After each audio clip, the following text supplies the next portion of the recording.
Nelle città dei crimini di guerra la Via Crucis del cardinale Lemosiniere Krajewski, qui mancano persino le lacrime e le parole.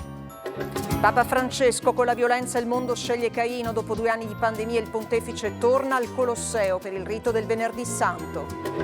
Feroci scontri a Mariupol, Mosca minaccia ritorsioni per l'invio di armi ed espelle delegati europei, Di Maio riapre l'ambasciata a Kiev. A marzo cresce l'inflazione, più 6,5% in un anno, meno delle previsioni grazie al taglio delle accise sui carburanti. Morti sul lavoro, altre 3 vittime a Sassari, Cesena e Trento. Sono 114 da inizio anno, i sindacati fermare la strage.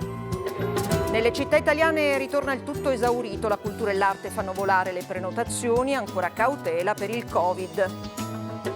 La musica italiana di successo sconfina in Estremo Oriente, dai Maneskin a San Giovanni, le canzoni vengono riprese dai gruppi sudcoreani.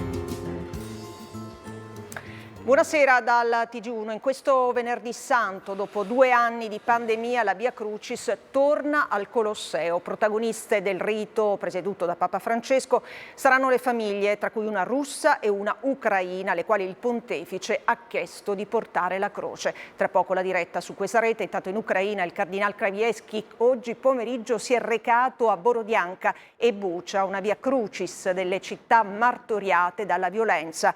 Qui, ha detto l'elemosiniere del Papa, mancano persino le parole e le lacrime. Allora, i nostri colleghi, eccoli qui collegati, iniziamo con Ilario Piagnarelli.